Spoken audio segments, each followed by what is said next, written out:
Hello everybody and welcome to Parks Bros. It's Drew here, and that's right, we're finally back at the Disneyland Resort. It has literally been a year to the week since we were here last, and it's so weird to be back. It doesn't even feel like a year's gone by, but Hunter and I are here. We're going to check out DCA before it closes to the public and opens for Touch of Disney, which will be going on next week.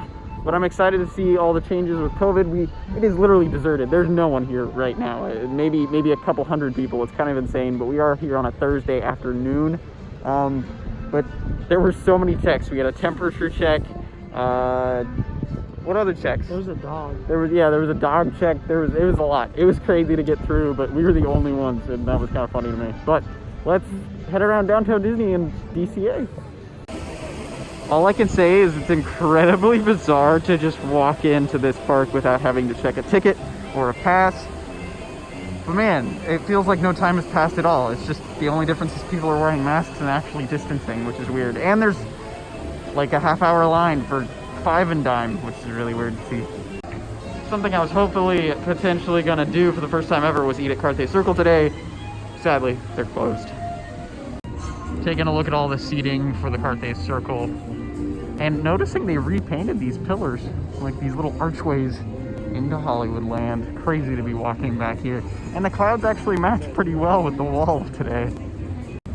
So bizarre to see all of this without seating. I remember playing here in high school and middle school orchestra constantly on this stage. They are offering a backlot store over here, which of course, like every other store right now, has a crazy line. So right outside of the WandaVision photo op that we will probably not wait for because it's got a crazy long line, there's this awesome Vision shirt that I really want, but it's $37, but awesome ode to the OG Vision. Also, you've got an Endgame jacket, which is $60. I really love that, actually. I'd love to get that. At least for the next couple days, you can get your picture taken like you're in Westview. Really cool. I love that Agatha chair too. Now, mentioning crazy long lines with WandaVision's photo op, look at this off the page, all the way down the street. And it's not even the longest line here. So we just picked up the specialty churro at $6.25. And it's a vanilla churro with chocolate cookie crumbles and pineapple frosting. You can get it over here at the stand right in front of the Hyperion, and of course right across from off the page's giant line. Alright, so let's try this crazy looking specialty churro. So just took my first bite. I gotta say, I'm actually heavily surprised by this. This tastes incredible. You can really taste the vanilla. The chocolate isn't really there, but that's okay. It gives you more of a texture thing. And the pineapple sauce is actually a real great choice with this. I was kind of worried about it, but it tastes awesome. This is something I would definitely recommend. And with the two individual churros, honestly, $6.25 is not a bad deal at all. Well, I just came into the Disneyland backlot shop. They've got everything DCA back here.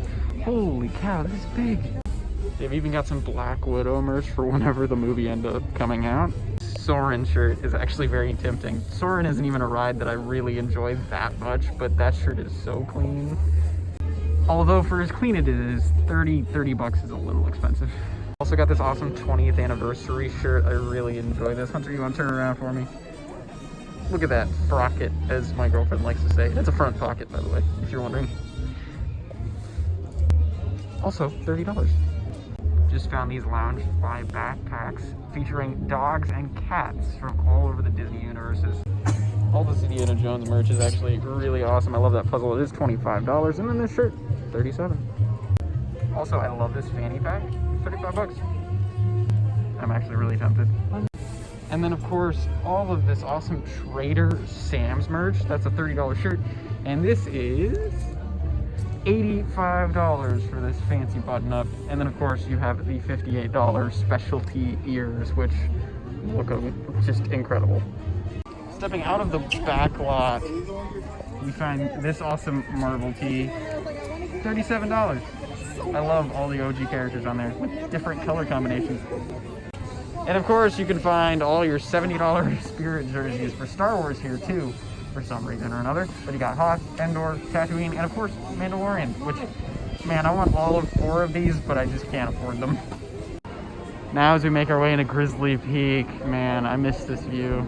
It's so just Northern California. I love it so much.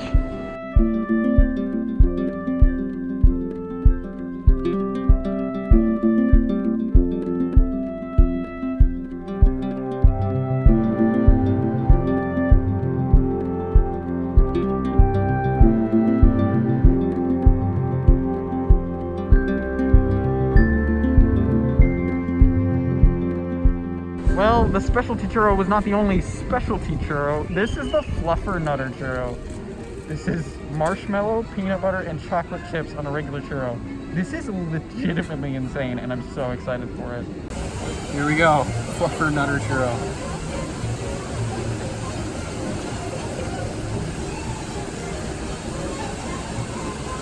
Wow. That is sugary goodness.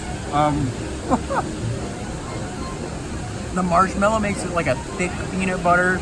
It doesn't really add too much flavor, it just adds a little bit of sweetness. But that chocolate on top is really great. The peanut butter is definitely the standout. I understand why it's called the flutter nutter. This is so good. I wish this was around all the time.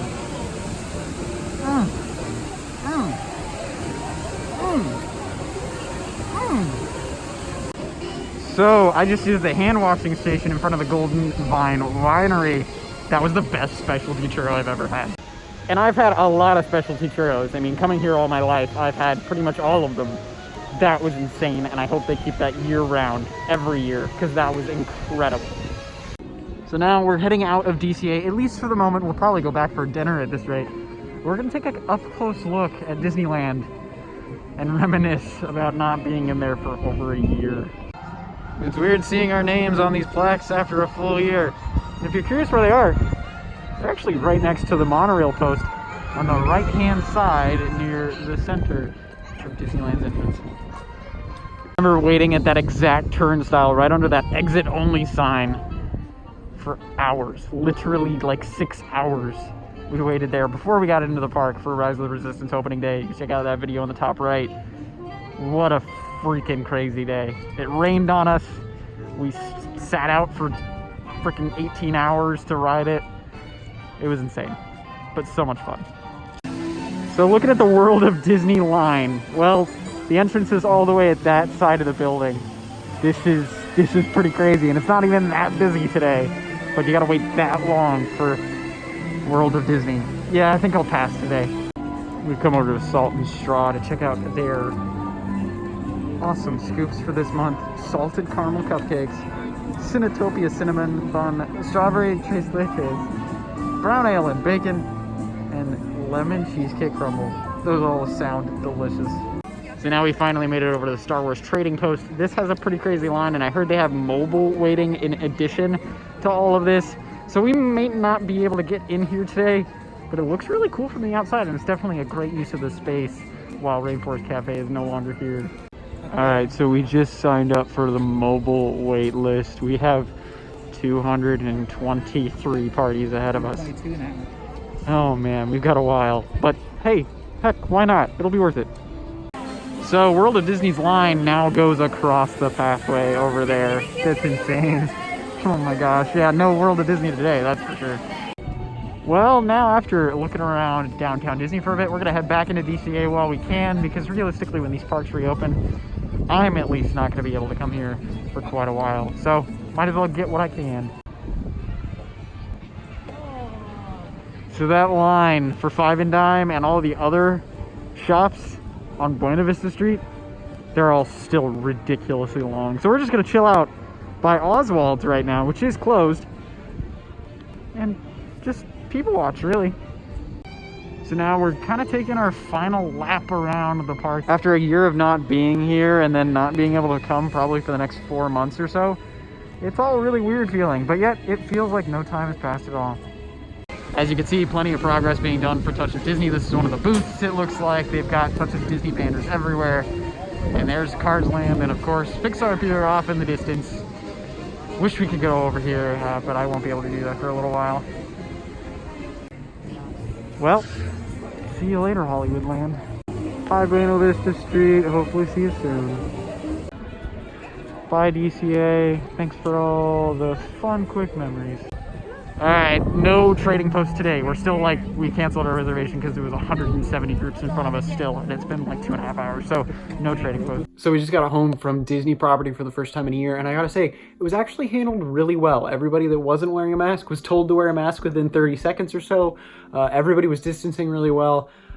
Seeing Downtown Disney today actually gave me a lot of hope with how people are handling the virus, which is really interesting because some places I've been during this past year gave me the opposite example. But I will say, I think that Disney, at least today on a Thursday afternoon, was probably the safest I felt at one of these park experiences, even though it's just a shopping center, really. And that gives me a lot of hope for the future, especially since these parks are going to be reopening in the next month or two anyway. And with that, I wanted to say thank you so much for watching. It means the world. And if you haven't yet, make sure to subscribe because we're going to have tons of new videos about everything going on with SoCal theme parks. But until next time, we'll see you on the next ride.